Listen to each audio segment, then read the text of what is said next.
애도는 슬픔을 극복하고 생활로 돌아가기 위해서 치르는 산자들의 제사가 아니다.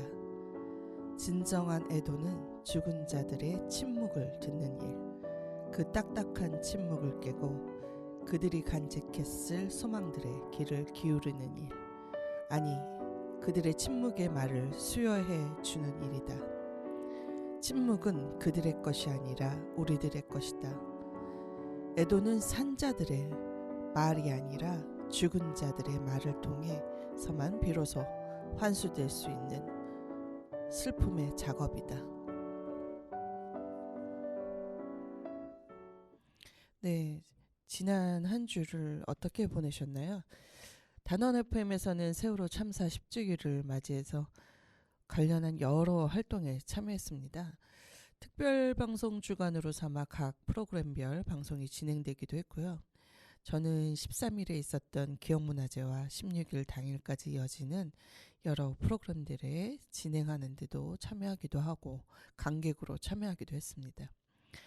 시민영상 인터뷰를 담당했던 단원 FM은 최은경 국장의 섭외 진행과 아시아미디어 컬처 팩토리의 정소희 감독의 촬영과 편집으로 13일 당일 영상을 시민들에게 보여드리기도 했죠. 세월호 참사가 일어난 이후 10년 동안 안산에서 활동해온 사람들의 이야기를 통해 시민으로서 우리가 해야 할 일들은 무엇이었고 앞으로 또 10년을 무엇을 해야 할지 고민해보는 시간이었습니다. 4,160명의 합창단이 전국적으로 꾸려지고 13일과 16일 그 사이에 아이부터 어른까지 나이와 성별과 성적 지향과 직업과 장애 유무와 학력과 신분과 재산의 많고 적음에 상관없이 함께 어울려 그날 우리가 잃어버린 생명들이자 별이 된 사람들을 기억하고 추모하는 시간을 가졌습니다. 매년 그날이면 돌아오는 의례가 아니라 아직 해결하지 못한 진실 규명과 생명안전기본법의 제정과 생명안전공원의 건립을 바라는 마음들이 고스란히 모아지는 시간이었습니다.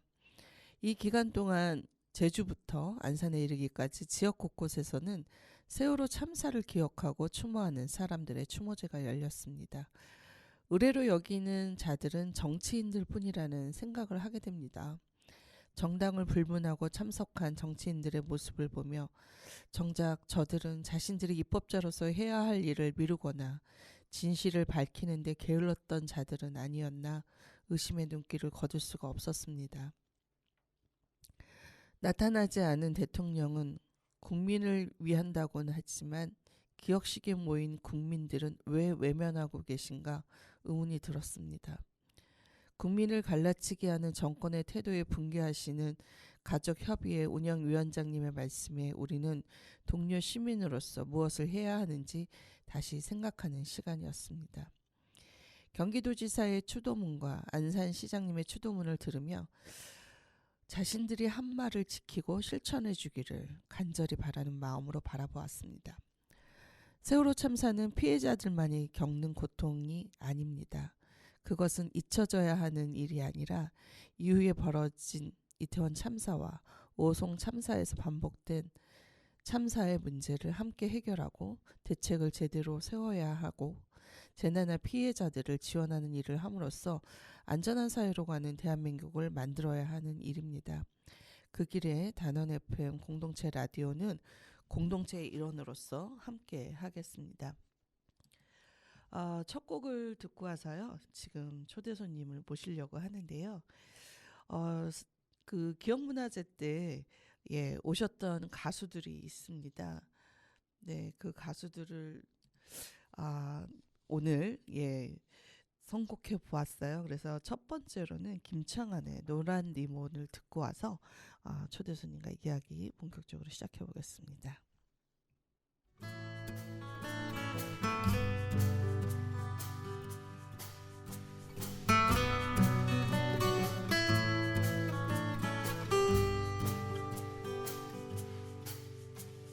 너를 기다려 내가 보고 싶어 교문에 매달린 노란 리본 너를 사랑해 목소리 듣고 싶어 가슴에 매달린 노란 리본 푸른 하늘도 초록나무도 활짝 핀 꽃도 장식품 같아 너의 웃음이 너의 체온이 그립고 그립다 노란 리본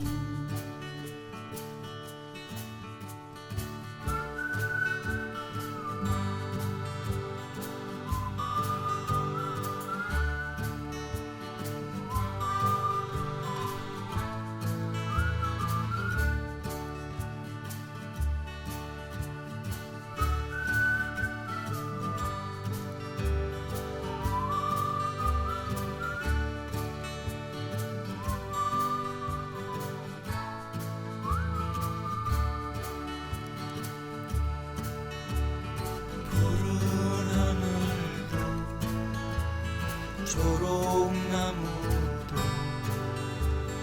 활짝 핀 꽃도 장식품 같아 너의 웃음이 너의 체온이 그립고 그립다 노란 리본 네, 김창완의 노란 리본 듣고 왔습니다. 당일 행사에서 노란 리본을 못 부르셨어요. 부르기가 너무 먹먹해서 힘들다고. 네, 많은 분들이 함께 해주시는 거, 네, 의미 있는 일인 것 같습니다. 네, 이제 본격적으로 쇼 교수님 만나볼 텐데요. 어서 오세요. 네, 안녕하세요. 네, 네, 뭐 저야 너무 익히 잘 알고 계시는 분인데 청취자분들은 또 누구지? 아니 들었던 목소리 같기도 하고 막 그럴 것 같습니다. 소개 좀 해주십시오. 네, 20대 중반 91년 안산에 정착해서 안산에서 결혼하고 자식도 낳고 또 직장도 다니고 지금까지 살고 있은 사람입니다. 항상 자기소개를 하라고 할 때마다 제가 참 난감해요. 뭐라고 소개를 해야 되나. 그래서 좀 그럴듯하게 얘기를 하면 프리랜서고요. 그냥 노멀하게 얘기하면 자영업자고 좀 솔직하게 얘기하면 종종 백수. 그래서 그냥 소위 지식 보부상이라고 이야기하고 있는 네. 천원석입니다. 네, 반갑습니다. 뭐 말씀은 그렇게 하시지만 또 안산 지역에서 오래 사신 만큼 또 중요한 일들을 하고 계시는데 사실 지식 보부상이 가난해요. 네. 그래서 힘든 건 사실이에요. 그죠? 네, 그 배워서 남주는 일을 하는데 왜 돈은 없을까요? 예. 아마 지금 우리 천원 선생님 목소리 듣고 천원석의 행설수설 인문학 이야기를 바로 떠올리시는 분들도 계실 텐데요. 사실 천원석 선생님께서는 단원 FM과 한 지가 꽤 됐죠. 그렇죠. 한 2년이 훌쩍 넘었어요. 공식적으로는 2년이고 네. 이제 그 전부터 뭐 관계 맺었던 거 따지면 저희 3년 준비하는 동안 내내 저희 옆에 계셔 주셨죠. 참 감사합니다. 그래서 웬만해서 후원 회원 가입을 잘 안 하시는 걸로 아는데 단원 FM은 기꺼이 후원 회원으로 가입하셨다는 네. 소리를 들었습니다. 물론 처음에는 강요였죠. 네. 근데 네. 뭐 억지로라도 네. 이렇게 참여를 하고 나니까 이제 책임감이 생기고 네. 저도 많은 데는 못하지만 한 대에서만큼은 좀 최선을 다하자. 네. 그런 생각이 좀 있었던 것 같습니다. 네, 너무 감사합니다. 사실 저희 단원 FM에서 요즘 점점 그 중요하게 맞는 일이 많아지시고 계세요. 첫 번째는 이제 라디오 진행하는 게 이제 되게 중요한 일이죠. 사실 꾸준히 하고 계시고 지역에 그 저희가 알 수 없는 많은 분들을 불러서 또 단원 FM을 알게도 해주시고 그분들의 이야기를 또 들을 수 있는 기회를 주시니까 너무 감사한데 이외에 이제 저희가 미디어 리터러시 연구 모임에서 연구위원회로 이제 조금씩 진화하고 있는데 네, 거기서 위원장님도 또 맡고 계시고 아, 정말 감사드려요. 그리고 또 제가 알기로는 이제 제가 잘 몰라요, 원석쌤을 어떻게 보면. 근데 제가 아는 바로는 지속가능협의회 네. 안에서 도서분과위원회에도 계시고 또 도서관 관련한 활동도 많이 하는 걸로 알고 있고 그리고 또 책 모임을 그렇게 많이 한다는 소문을 들었어요. 네. 좀 차근차근 풀어볼까요? 네. 네, 우선 안산 지속가능협의회 도서관 분과로 시작을 했었는데 아, 예, 예. 이제 그게 그 체제가 바뀌면서 도서관 분과는 없어졌고 아. 이제 사회문화 분과로 들어갔죠. 아, 예. 네, 그래서 그것도 한 6년, 7년째 지금 활동하고 있는 네, 중이고요. 네. 도서관 활동은 안산 시내에서 법적으로 네. 이제 도서관 운영 협의회라고 하는 구성이 좀 돼야 돼요. 그래서 네. 도서관에서 하는 활동들을 감사하고 뭐 하는데 4년 동안 작은 도서관 협의회 회장을 맡았었고 네. 그다음에 이제 끝나고 나서 이번에는 이제 도서관 운영 협의회 회장을 지금 네. 맡아서 운영하고 있습니다. 네. 그다음에 독서 모임은 뭐 책을 원래부터 좋아했고 네, 네. 그러다 보니까 이제 안산 시내에서 독서 동아리들을 한번 모집해서 연합체를 결성해 보자라는 차원의 6년 전에 한번 시도를 했었죠. 네, 그래서 네. 안산시 독서 동아리 네트워크를 조직을 해서 네. 정식 출범을 시켰는데 그래서 활동도 좀 2년 정도 열심히 하다가 갑자기 코로나 맞으면서 뭐 거의 와해가 돼버렸죠. 아, 그래요. 그래도 또 요즘 하고 계신 몇몇 곳은 네. 좀 공개하셔도 되지 않을까요? 예, 우선 제가 10여 년 동안 지금 몸담고 있는 게 안산 독서 포럼이라고 하는 네. 독서 모임이 있습니다. 네. 사동에 있는 대동 서적 3층에서 매주 토요일 아침 7시에 모여서 네, 네. 그러니까 52주 다 모이는 거죠. 네, 네. 한 30여 분 정도가 매주 모여서 독서 모임을 하고 있는 모임이 있고요. 네. 그다음에 이제 도서관에서 의뢰를 해서 지역의 이제 시민들을 대상으로 독서 토론을 진행해 달라고 했던 모임들이었는데 네. 그것이 보통은 한 8회기에서 12회기로 끝나요. 근데 네네. 끝나고 나면 그분들이 좀 아쉬워하기도 하고 음. 저도 이제 하면서 책임감을 느끼다 보니까 네, 네. 그냥 도서관하고 관계없이 네, 네. 그렇게 해서 운영하고 있는 게 한 3개 정도 되는 것 같아요. 그리고 제가 알기로는 최근일까요? 그거는 페미니즘 관련 도서를 네. 읽는 네, 페미니즘은 제가 이제 말씀하셨듯이 천원석의 횡설수 인문학을 진행을 하는 과정 속에 페미니스트 한 분을 모셔서 방송을 진행을 했는데 네. 그때 제가 이제 인트로하는 부분에서 책 하나를 소개를 했는데 하자마자 그 초대했던 손님한테 엄청 욕을 먹었어요. 페미니스트를 데려다 놓고서 반페미니스트 책을 읽고 있느냐. 근데 저한테는 개인적으로 엄청난 충격이었거든요. 그게. 아, 그러셨구나. 예, 그러면서 야 이거 내가 뭔가 잘못 알고 있는 게 있는 모양이다. 네. 그래서 한번 알아봐야겠다. 네. 예, 그래서 작년 한 이제 1년쯤 돼가네요. 네. 그래서 페미니즘이 뭔가를 좀 공부를 좀 하고 있는 공부 모임에 참여를 좀 하고 있습니다. 네. 이제 아쉬움이 도서분과위원회라고 했을 때는 뚜렷하잖아요. 네. 그 이제 분과가 하는 일이. 근데 이게 사회분과로 들어갔다는 건 살짝 뭔가 도서관 운동이 살짝 이렇게 뭔가 침체인가? 막 통폐합인가? 막 이런 생각이 살짝 드는데 어떻습니까? 안산의 도서관들은 어떤가요? 우선 안산 도서관부터 얘기를 한다면 안산 도서관의 어떤 하드웨어적인 측면에 있어서는 네. 다른 도시에 비해서 이렇게 뒤진다고 보이지는 않아요. 네네네. 이제 안산의 지역 동마다 도서관들이 다 하나씩은 있고 네네. 그다음 별도로 또 작은 도서관, 개인 네. 도서관들이 또 한 60여 개 정도 되니까 네. 결코 숫자나 이런 것들에 있어서는 뒤지지가 않는데 네. 근데 이제 운영하는 체계 면이나 네. 그 안에서의 어떤 소프트웨어적이라고 할까요? 네. 이 부분에 있어서만큼은 좀 아쉬움들이 많이 남죠. 네. 뭐 구태여 비유를 한다고 하면 대관령 고개를 다 대여섯 명을 태우고 삐삐 뛰면서 올라가는 경찰하고나 할까? 아. 뭔가 가기는 가야 되는데 네. 그 힘이 딸려서 네. 그 유란한 굉음을 내면서 올라갈 수밖에 없는. 그러다 보니까 그 안에서 일하시는 분들의 그 노고나 이런 것들이 참 안타까운데 그걸 지켜보는 시민들의 입장에서 참 답답함이 좀 있죠. 그거는 저희 다단 FM처럼 재정의 문제이기도 하고, 그렇죠. 네. 그러니까 인건비가 충분히 또 네. 지급되어야 하고 안을 채우려면 여러 프로그램들을 하려면 뭐니 해도 또 예산이라는 게 있어야 되는데 그런 게 좀 아쉬운 부분이 많을까요? 예산 그다음에 인력이죠. 네. 이제 잘 아시다시피 안산의 도서관이 중앙도서관을 비롯해서 감골도서관, 관산도서관 3개가 네. 이제 포스트였는데 네. 네. 이제 조직 축소가 되면서 관산 도서관이 없어지고 아. 이제 형태는 있지만 네. 조직상 중앙 도서관 밑으로 들어가면서 이원 체계가 됐죠. 그러면서 이제 인력도 줄게 되고 네.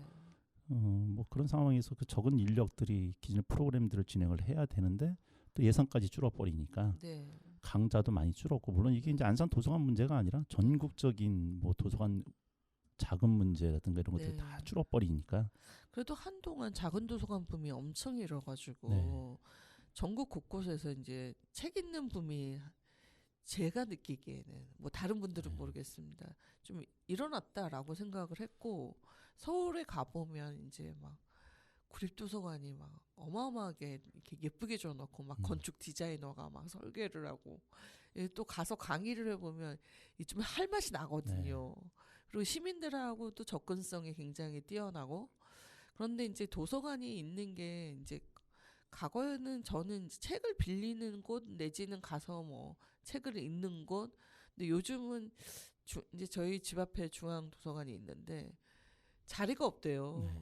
근데 자리가 없는 게 책을 읽으려고 자리가 없는 게 아니라 이 독서실 열람실이죠. 예. 그냥 독서화, 독서실화 돼버린. 예, 예.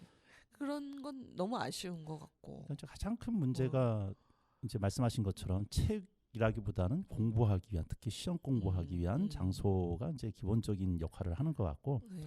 그다음에 도서관에서 운영하는 프로그램도 크게 보면 세 종류로 좀 나눠져요. 네, 네. 첫 번째로는 책하고는 전혀 관계없는 프로그램. 네. 예를 들어서 요가라든가 무슨 네. 뭐 만든다는 것든가 네. 이런 프로그램들을 대상으로 하는 게 하나가 있고요. 네. 두 번째로는 책과 이런 활동들을 매개하는 예를 들어서 뭐 문해력 컴퓨터 조작이라든가 네. 한글 공부라든가 이런 프로그램들이 있고 이제 세 번째가 진짜 책하고 관련된 프로그램인데 네. 어떻게 보면은 도서관의 정체성을 위해서라면 책하고 직접적으로 관련된 프로그램들이 많아져야 되는데 네. 마치 동네에 있는 문화센터라든가 네.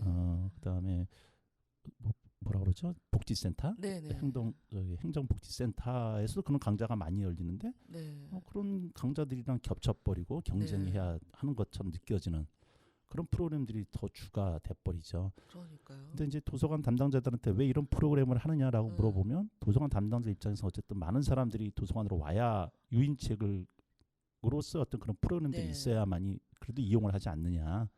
라는 그런 이제 인식들이 좀 있으셔서 그러니까 이용률이라고 하는 어떤 실적에 사실 목맬 수밖에 없는 거죠. 그렇죠. 결국은 관에 보고할 때는 몇 명이 이용했어. 네. 이게 중요하다 보니까 그런데 저도 한때 이제 주머니 사정이 좋지 못한 대학원 시절이나 살림을 막 엄청 살아야 되는 시기가 있잖아요. 애들 학비, 학원비 막 그런 시기에는 도서관 가서 빌려 읽자. 그런데 요즘은 이제 애들이 대학도 다 졸업했고 삶의 여유는 안 생겼는데 그게 생긴 것 같아요. 이제 공부를 좀 하고 책을 좀 많이 읽다 보니까 저자가 책 한 번 쓰려면 너무 힘든데 그 나온 책을 좀 사줘야 되지 않나 막 이런 생각도 있고 그리고 이제 주변이 어느새 이제 나이가 먹으니까 저자들이 많아진 거예요. 전부 맨날 신간을 하루도 쉬지 않고 신간이 올라오니까 인데 이제 뻔히 알잖아요. 그 1세 찍어가지고 2세도 못 넘어가는 책들이 많고 하니까 사실 뭐 도서관에 가서 읽어요라고 추천드리고 싶지만 사서 읽으세요라고 추천드리고 싶을 때가 많은 거예요. 기본적으로 사서 읽어야죠. 네. 그다음에 저 개인적으로는 책을 깨끗하게 보는 편이 아니라서 네네. 줄치고 메모하고 이러다 네. 보니까 도서관에서 읽는 책은 한계가 있을 수밖에 없고 네. 또 들춰봐야 되는데 나중에라도 네. 그래서 이제 원칙 중에 하나가 모든 책은 사서 읽는다. 네. 그래서 도서관에서 책은 거의 안 빌려봤던 것 같아요. 수년 네. 저기 몇 년 전까지는. 네.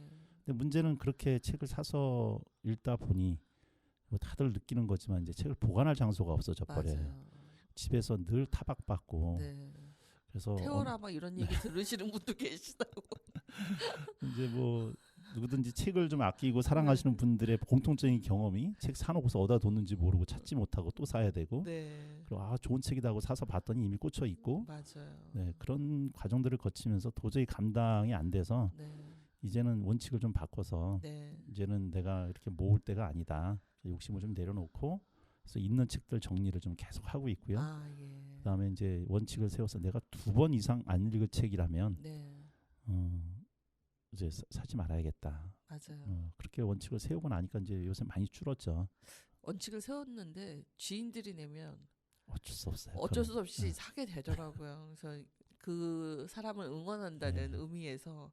근데 이제 저도 그랬거든요. 그러니까 전공서적 아니면 이제 글 쓸 때 항상 인용되는 책들이 있잖아요. 그렇죠. 그러니까 그런 책들만 이제 쌓아놓자라고 했는데 어느 날은 정말 못 찾아요. 못 찾아서 또 사고 또 어떤 때는 사놨는데 안 읽은 거예요. 네. 그래갖고 또 다른 서점 가서 보다가 집에 왔더니 2권이더라. 그러면 이제 나눔을 하는 거죠. 야 찾아보니까 2권이야. 막 이러면서. 아 그런데 이제 도서관의 기능은 이제 과거에 막 유명한 뭐 마르크스도 그렇고 도서관이 없었다면 글쓰기가 되게 힘들잖아요.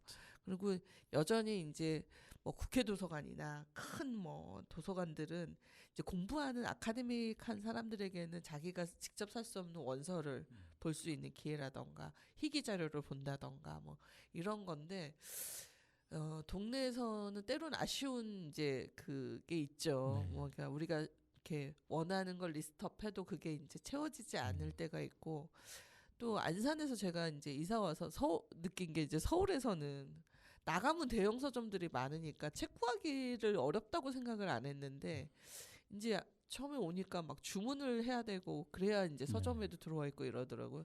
근데 이제 이게 온라인 서점이 활성화되면서 그마저도 이제 주문해서 서점에 갖다 놓는 제도는 없어진 것 같고 그러니까 자꾸 저도 온라인에 의존하다 보니까 지역 서점들이 또 활성화되지 못하고 자꾸 사라져가는 그래서 이제 아까 말씀하신 그 큰 안산의 대표적인 서점이 많이 없어졌어요. 네. 곳곳에 있었는데.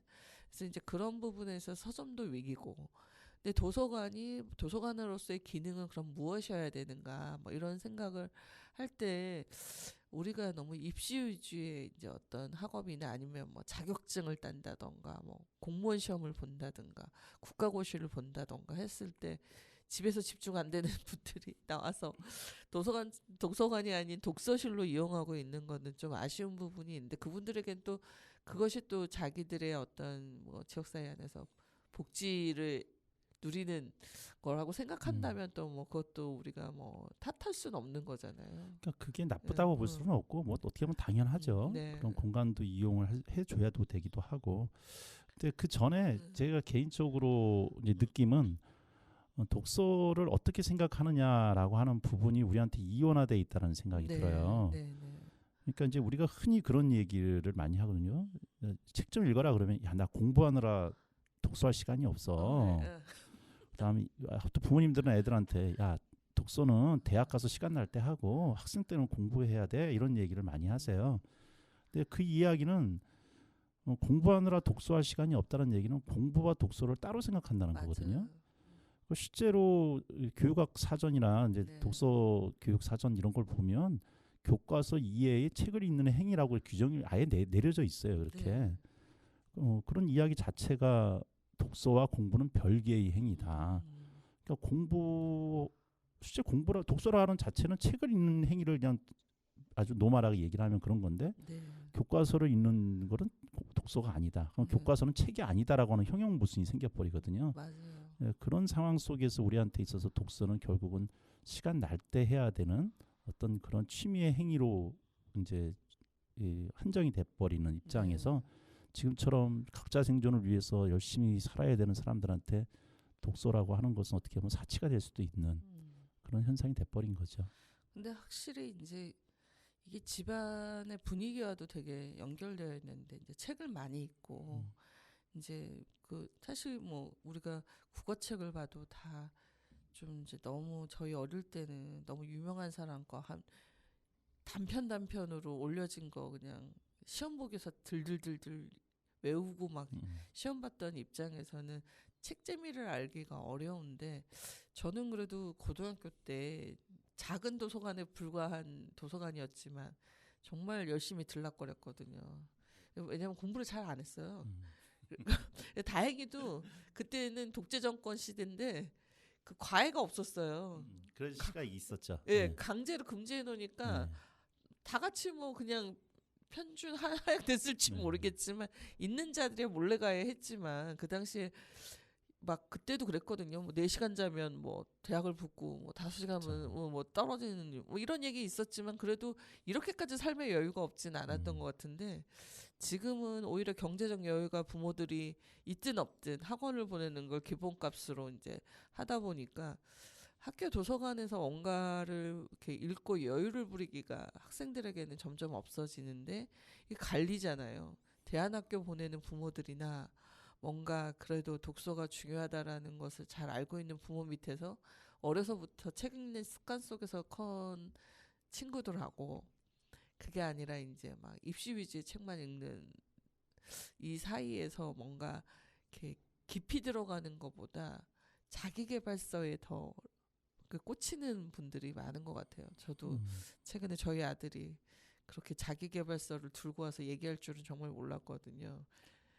지금 말씀해 주신 게 이제 여러 가지 요새 현상, 독서 현상 일어나는 몇 가지 주제를 한꺼번에 말씀을 주셨는데 우선 한 가지 말씀을 드리자면 네. 저는 우리가 이제 그런 저는 요 말을 믿지 않아요. 무슨 말을 믿지 않냐면 책이 부모가 책을 읽으면 자식도 책을 읽는다. 그렇진 않더라고요. 전혀 그건 거짓말이다. 저는 그렇게 생각을 하는데 왜냐하면 부모가 살았던 시대와 지금 살아가는 애들한테 있어서의 환경 자체가 네. 우리는 문자 세대였고 네. 아이들은 태어날 때부터 이미 영상을 접하는 영상 세대이기 때문에 네. 네. 지식을 받아들이고 세상을 바라보는 인식 자체가 세계관 자체가 틀리잖아요. 네. 네. 그래서 저는 저희 아들한테도 책을 많이 읽으면 좋지만 이렇게 강요하지는 않았고 네. 대신 하나 어떤 믿음이 있었냐면 부모가 책을 읽어 나가는 모습을 지켜보는 아이들은 네. 그 당시에는 책을 안 읽어도 네. 결국 인생을 혼자 살다 보면 뭔가 어려움에 부딪히게 될 텐데 네. 네. 그때 누군가한테 손을 내밀 때가 없을 때 네. 자연스럽게 저항감 없이 책을 향해서 손을 내밀 시기가 올 거다. 그러면 그때 저항감을 없애주는 것만이라도 어떻게 보면은 책을 읽는 부모로서 할 수 있는 역할이 아닐까. 그래서 실제로 저희 아들 녀석이 군대에 딱 들어갔는데 네. 군대에 들어가서 얼마 있다가 전화가 오더라고요. 네. 이등병 놈이 군대에서 시간이 너무 많이 남는다고. 이제 네. 동기들끼리 내무반이 모여 있으니까 내무반에서 눈치를 안 보는. 네. 그래서 책을 좀 읽고 싶다고. 그래서 책을 소개해달라고 해서 책을 소개해줬더니 한 1년 정도를 매달 한 20권씩을 읽어 나가는 것 같더라고요. 근데 그 전에 책이랑 손 안 댔던 놈이거든요. 물론 이제 제대하고 나서 또 이제 언제 또 옛날로 돌아갔지만 네. 그때 그걸 느끼면서 이게 분위기가 책을 거부하지 않는 네. 그런 마음은 얘한테 있구나. 네. 네. 그리고 나서 이제 애가 복학을 하고 대학교 4학년 2학기쯤 됐는데 네. 이제 갈등을 하는 거죠, 진로. 네. 네. 그래서 이제 어떻게 했으면 좋을까 막 이런 고민을 하고 있길래 그러면 나도 아빠도 네 세대가 아니기 때문에 도움 주는 건 한계가 있으니까 네. 그럼 우리 같이 책이나 읽어보자 네. 라고 해서 그때부터 밤 한 10시면 되면 온 가족이 4명이 모여가지고 네. 책을 한 권 정해서 윤독을 시작을 했죠. 네. 그래서 한 30분 정도 읽으면 한 20페이지 정도로 돌아가면서 네. 읽게 돼요. 네. 그걸 한 4년 정도 한 것 같아요. 그래서 오래되셨네요. 예, 지금도 좀 하고 있는데 그러니까 한 1년에 한 20권 정도 이렇게 예. 책을 읽게 되더라고요. 이제 그래서 그때 필요한 책들을 같이 읽어 나가면서 읽고 네. 잠깐 얘기하고 네. 부담감 없이 와서 같이 읽고 네. 이제 물론 이제 또 아이들 녀석들이 이제 직장 들어가고 뭐 출장 가고 하다 보니까 이제 띄엄띄엄 하게 되는 그런 네. 선상은 생겼지만 어쨌든 그때 느꼈던 게 지금 아이들한테 우리 부모들이 책을 읽었던 만큼 읽으라고 하는 건 무리다. 네. 네. 어쨌든 책을 가까이 할 수 있는 분위기만 형성해 주면 언젠가는 아이들이 책을 읽을 수 있는 그런 자세가 되지 않을까 이런 생각을 좀 하고 있습니다. 네. 저는 이제 화장실 갈 때도 책을 꼭 들고 가는 걸 애기들일 때 우리 애들이 2살, 3살일 때도 그랬더니 애들이 화장실 갈 때 책을 들고 가서 엄청 기대한 거예요. 네. 이제 애들이 책 읽는 아이들로 크겠다는데 그게 이제 어느 시점이 되니까 이제 당연히 안 들고 가죠. 그리고 저희 아들도 막 게임에 이제 엄청 빠져 살았고 그리고 나서 이제 얘가 우연히 이제 미디어 프로덕션에 이제 들어가서 이제 일을 하고 있는데 그 전까지도 제 책을 이렇게 하찮게 보면서 왜 이렇게 거실이고 어디고 방바닥이고 책천지냐 좀 치워라 이렇게 얘기를 했었거든요. 근데 이제 독립해서 산지 한 이제 1년 다 돼가니까 들어와서 저한테 최근에 그런 얘기를 하는 거예요. 책 좀 추천해 보라고. 그래가지고 이제 책을 몇 권 추천했어요. 근데 이제 그 다음에 와가지고 저한테 왜 엄마는 정치책만 이렇게 추천을 하고 그래서 정치책 저는 정치책이라고 생각 안 했거든요. 예. 근데 걔가 봤을 때는 전부 다 너무 정치적이라는 거예요. 그래서 야, 세상에 개인의 삶이 정치적이지 않은 게 한 개도 없어. 그랬더니 또 그건 그래 그랬는데 이제 걔가 들고 온 책이 세이노의 가르침이라고 이제 네. 자기계발서로 유명한 책을 들고 왔는데 자기 거만 산 게 아니라 우리 딸이 답답해 보였나 봐요. 2권을 사가지고 걔한테 주는 거예요. 누나 제발 좀 읽어 이러면서. 그래서 저는 자기계발서에 대해서 별로 이제 호응하지 않는 터라 각자의 삶의 방향은 자기가 찾아야 되는 건데 누가 자기가 살았던 경험대로 얘기한다고 해서 그 삶이 되지는 않잖아요. 그래서 좀 부정적이었는데 재밌는 현상이다라는 생각을 한 거예요. 그런데 이제 아들하고 얘기를 하는데 갑자기 저한테 그 얘기를 하는 거예요.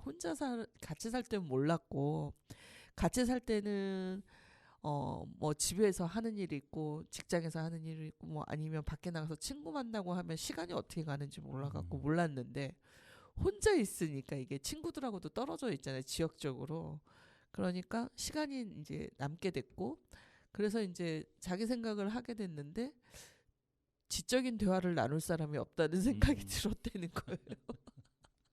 그래서 너무 지적인 대화가 고파서 제가 추천했죠. 처음에 너무 이렇게 세게 가지 말고 이제 한번 책방들이 하는 북토크에 한번 가서 얘기를 들어보고 그다음에 마음에 드는 책방을 발견하면 분명히 그 책방엔 독서 모임이라는 게 있을 거다. 그래서 독서 모임을 나가라. 더군다나 네가 있는 그 홍대 합정 연희를 끼고 있는 핫플레스에 있는 수많은 출판사들이 그런 독서 모임을 꾸리고 있다 그랬더니 아 그래? 이러면서 놀래더라고요. 그래갖고 이제 저희가 그 4월 20일 날 이후북스에서 은정 어머님을 모시고 북토크를 해요. 네. 망원동에서 가깝거든요. 그러니까 걔 직장이 끝나면 갈 수 있는 거리여가지고 추천을 했더니 꼭 가보겠다고 하는 거예요. 그래서 이건 또 뭐지? 이렇게 떨어져 살면서 이렇게 생각이 들어서 마치 저는 모르겠어요. 그게 어느 시점에 자기가 책을 통해서 뭔가를 찾고 싶다고 할 때가 오는 것 같아요.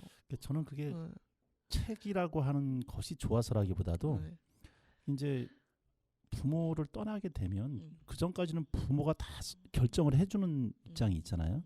근데 이제 자기 혼자 살게 되면 모든 결정을 사소한 것부터 중요한 것까지 자기가 해야 되는데 결정을 하기 위해서는 무슨 자기 안에 그 결정을 내릴 만한 어떤 근거들이 있어야 되는데 자기 혼자 있을 때는 그 근거들이 없다는 걸 느끼게 되죠. 그래서 뭔가를 내가 선택을 할 때 의지할 수 있는 기준이라든가 뭐가 있어야 될 때 오는 이제 막막함들. 그 전에 봤던 친구들을 봤더니 친구들은 이제 아드님이 말했던 것처럼 영양가 있는 대화가 아니라 그러니까 도움이 안 되고 결국은 내 인생 살아가면서 내가 누군가를 의지해야 될 때 결국은 엄마가 읽었던 책일 수밖에 없다라고 하는 그런 차원에서 접근을 좀 하지 않을까? 그런 면에서 이제 부모님들이 어렸을 때부터 이제 이렇게 앞으로 돌아가지만 책 읽는 모습을 보여주는 게 그래서 중요한 것 같다는 생각이 드는 겁니다. 네. 알겠습니다. 자식 자랑으로 끝난 것 같은 느낌이 드는데요. 어찌됐든 젊은 청년들 20대 청년들이 길을 좀 책에서 찾았으면 하는데 도서 구입률은 낮다고 합니다. 그래서 아쉽지만 그래도 또 그 청년들도 언젠가 또 책으로 자기 길을 찾으려고 30대가 됐든 40대가 됐든 발견하는 길이 있을 것 같아요. 그렇죠. 자기 인생만의 책이 있을 것 같은데 노래 하나 더 듣고 오겠습니다. 저희가 4월 그 4.16을 맞이해서 했던 기억 이제 추모문화제에서 왔었던 또 가수입니다. 장필순의 제비꽃 듣고 와서 또 이야기 이어가겠습니다.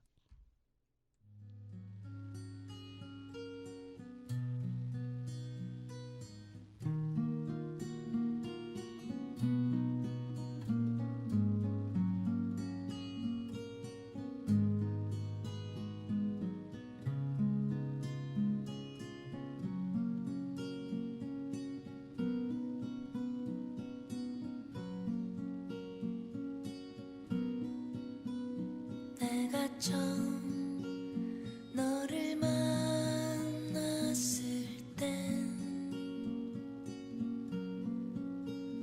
너는 작은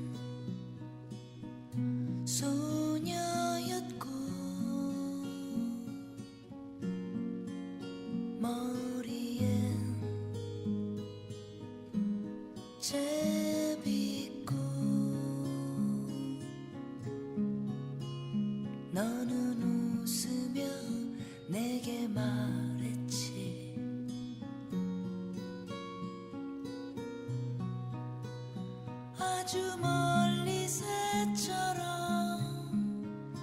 나르고 싶어.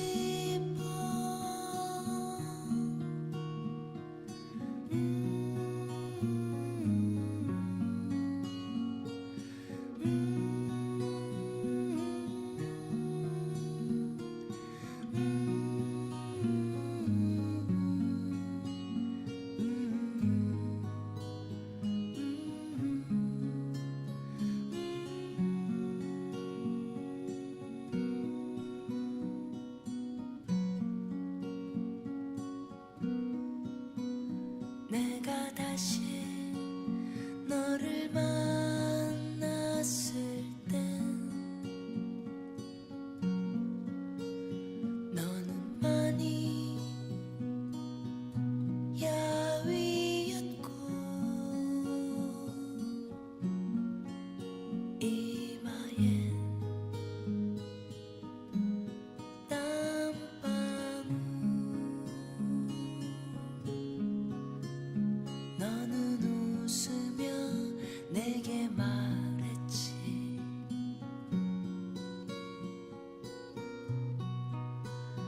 아주 작은 일에도 눈물이 나와.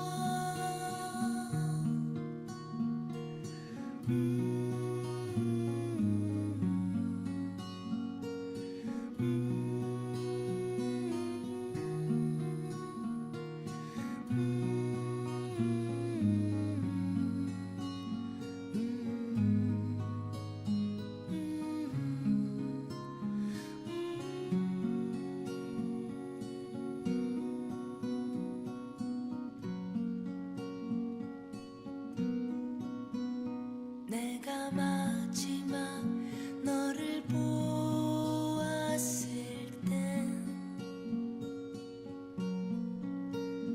너는 아주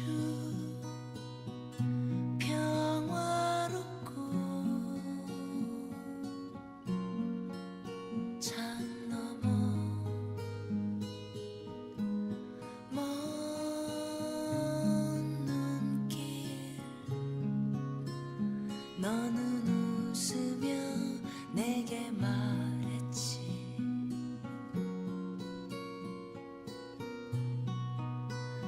아주 한밤중에도 깨어있고 싶어.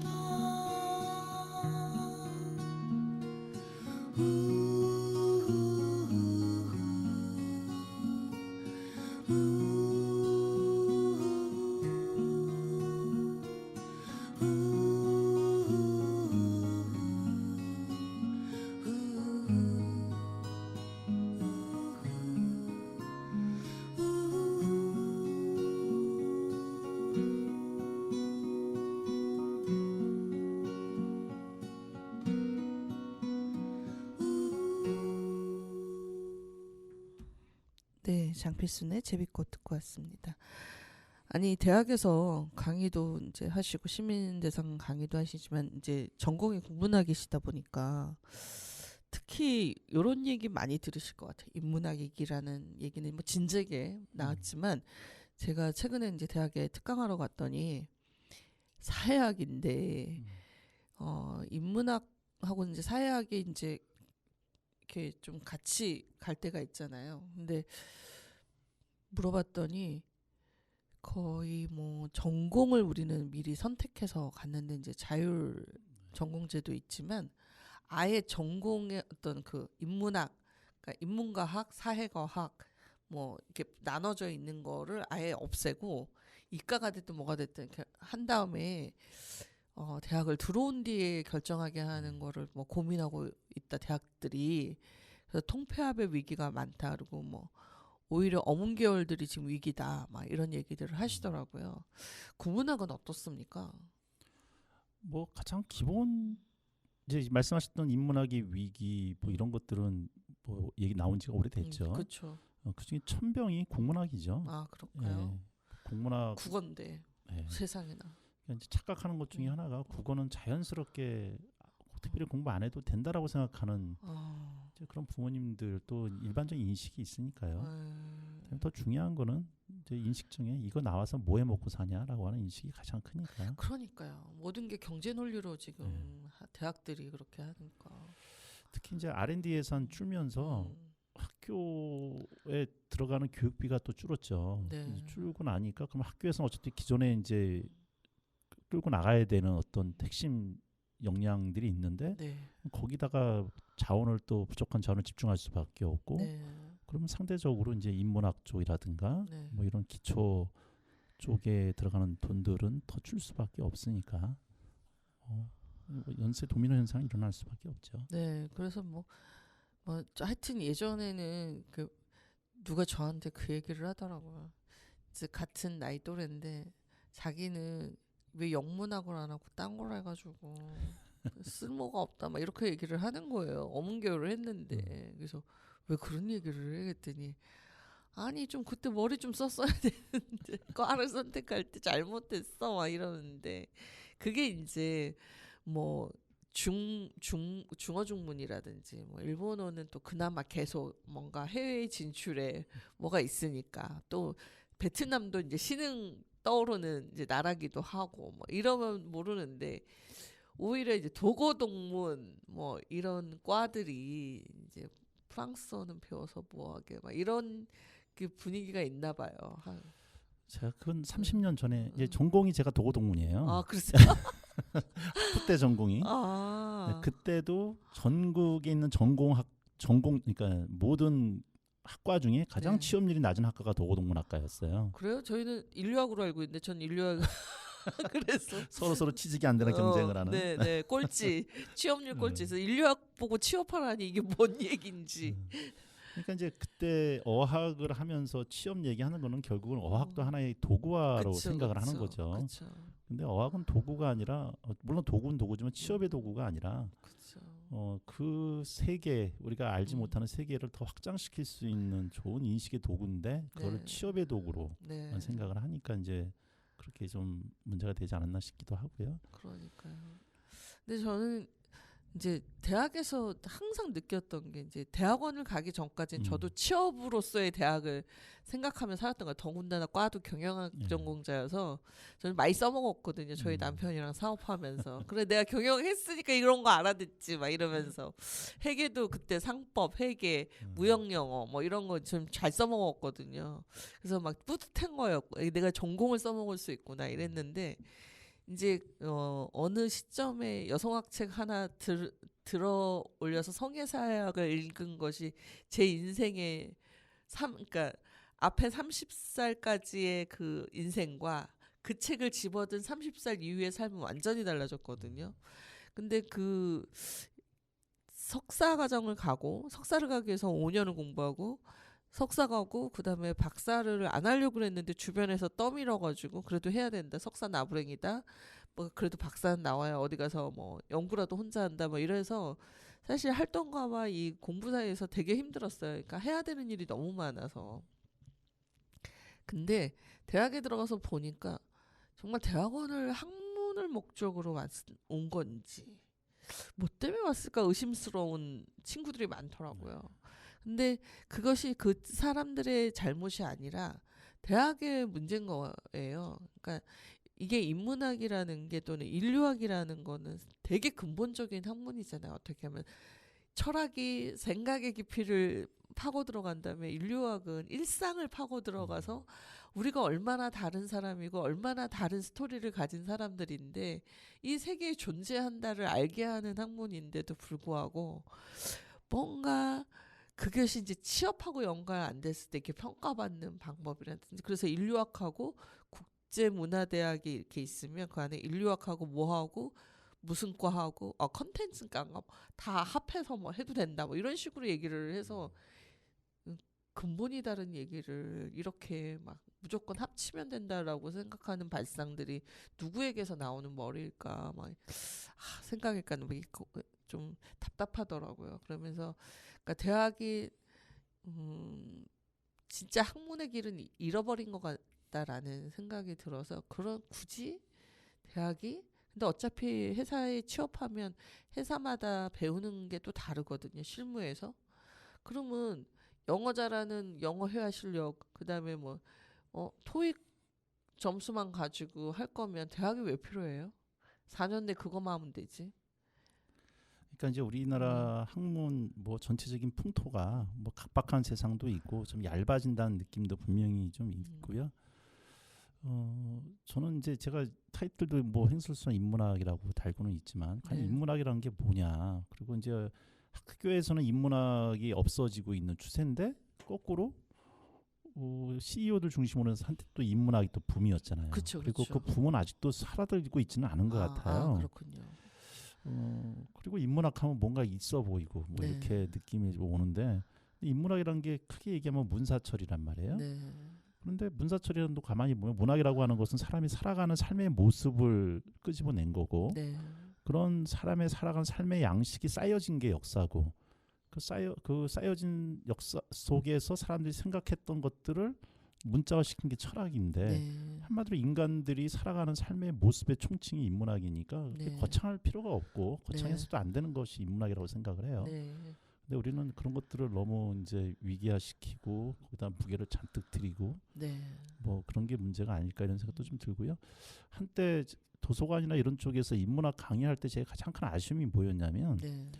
예를 들어서 무슨 철학에 대한 강의를 한다. 네. 그러면 인문학을 너무 지식으로만 접근을 하는 거예요. 네. 그러니까 가서 강의를 그러니까 철학 강의다 해서 들어가 보면 뭐 그리스 시대 때 철학자들이 이런 얘기를 했대더라. 뭐 네. 유럽의 어떤 사람들이 철학 이런 얘기를 했대더라. 이런 지식을 전달하는 거를 인문학이 철학 강의라고 이야기를 보통 하고. 네. 근데 과연 그런 것들이 인문학이 맞나? 네. 그러니까 그런 강의를 듣고 나서 내가 생각을 어떻게 해야 될까? 그래서 생각하는 방법을 조금이라도 연습을 하고 그런 네. 생각의 근육들이 좀 생각하고 나와야만이 그게 진짜 인문학 강의지. 네. 지식을 끄집어내서 지식을 얻고 오는 것이 무슨 인문학 강의인가? 우리는 계속 그런 식으로만 이제 지식을 접근하고 수단화하고 도구화시키는 네. 그런 쪽의 강의들이라는 게 참 아쉬움을 많이 남았죠. 그래서 이제 뭐 캐논이라고 하잖아요. 고전. 그래가지고 저희가 지식을 이제 어쨌든 추구하는 많은 학문들에서 이제 해외 철학자들 좀 인용해줘야 되고 내 논문에 푸코 좀 하고 뭐 메를리 퐁티도 나와야 되고 뭐 아드로노도 나와야 되고 막 이런 식의 이제 강박이 좀 있다 보니까 모두가 그 책을 사서 읽는데 읽어도 모를 때가 많아요. 그렇죠. 왜냐하면 내 현실에 지금 이 대한민국이라는 현실 속에서의 그 고민하고 나온 책이 아니라 자기가 살고 있는 자기 나라에서의 정치 지형이라든지 또 그 어떤 학문의 어떤 그 관계 속에서 이제 글들이 나오는 건데 근데 이제 물론 이제 뭐 전 세계가 뭐 이제는 그렇게 멀지도 않고 뭐 글로벌한 시대도 맞고 많은 사람들이 해외에서 유학도 하고 오고 하다 보니까 보편화된 것처럼 여겨지지만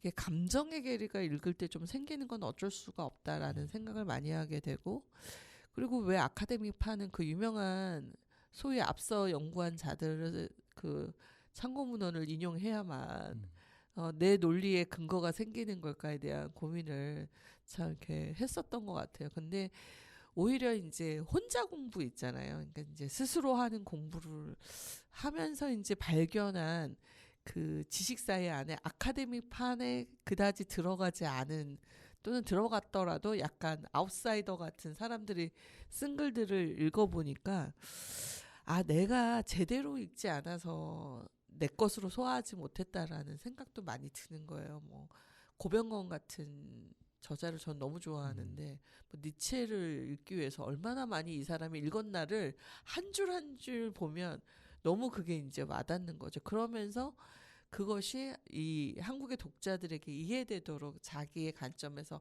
해석해내는 건데 이제 그런 친구들의 어떤 그 작품 그리고 오늘 아까 읽었는데 이제 그 김진영 철학자가 쓴 난세일기 해가지고 낯선 기억들이라는 게 이제 지금 한국 사회에 일어난 여러 현상들을 보면서 철학자가 정말 진심을 담아 이렇게 글을 써내고 있는 게 이렇게 절절히 느껴진다는 거죠. 이럴 때는 아 그래 철학이라는 게 삶에 이렇게 밀접해야 되는데 좀 잘난 척할 때 이렇게 그 유명한 학자들 나 알고 있어 이런 어떤 지식자랑 같이 내가 생각했던 건 아닐까. 그러니까 너도 읽으니까 나도 읽어야지. 야, 너 사르트르 읽었어? 나도 읽어야지. 뭐 이런 식의 했던 것 같아요. 그러니까 지금 금년에 유행한 나름대로 뭐 이렇게 역주행한다고 하는 책을 가만히 보면 그게 소설로는 양기자 선생의 모순이라는 책이 역기행을 하고 있고 그다음에 철학이라고 할 수 있을지 모르겠지만 40에 있는 소펜하우어라고 하는 책이 또 역주행을 하고 있는데 네네.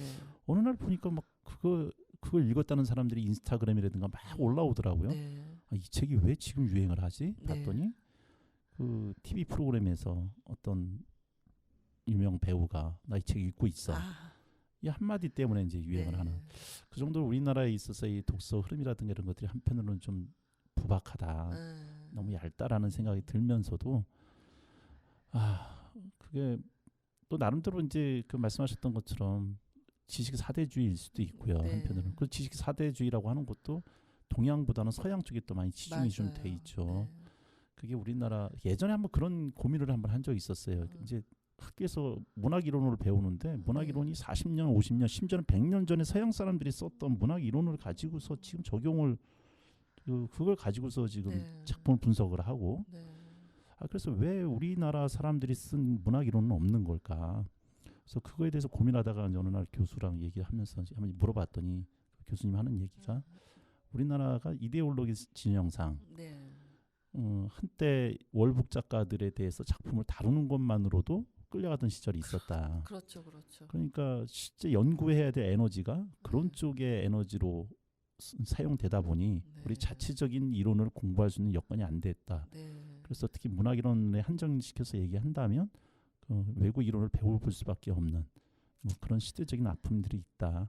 근데 지금부터 낮아야 되지 않겠냐라고 얘기를 하는데 네. 다 세월인 거죠. 그런 것들이. 결국은 통일이 되고 뭔가 네. 우리가 이데올로기에서 좀 벗어나야 이 냉전의 이데올로기에서 벗어나야 우리만의 다시 새로운 역사 만들기가 문학 안에서도 이렇게 이루어지겠다라는 생각이 들어서 결국은 분단이 또 우리에게 이런 지식의 편중을 가져오는 면도 없잖아 있는 것 같네요.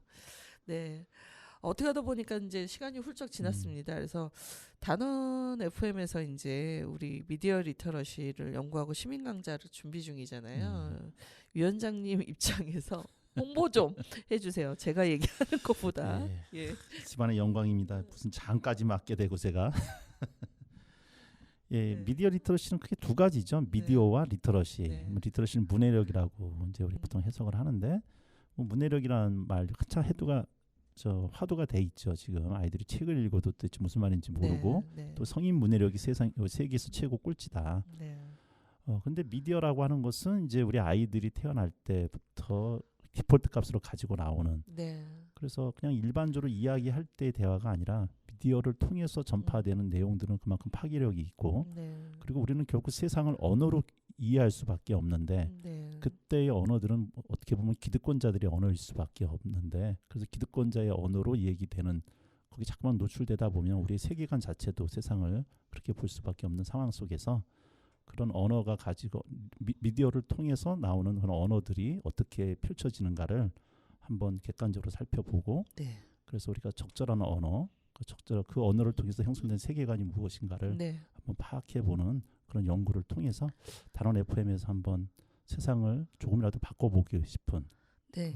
그런 연구들을 좀 진행해보고 싶다는 생각에 이것을 조직을 했고 네. 연구를 하고 있습니다. 네.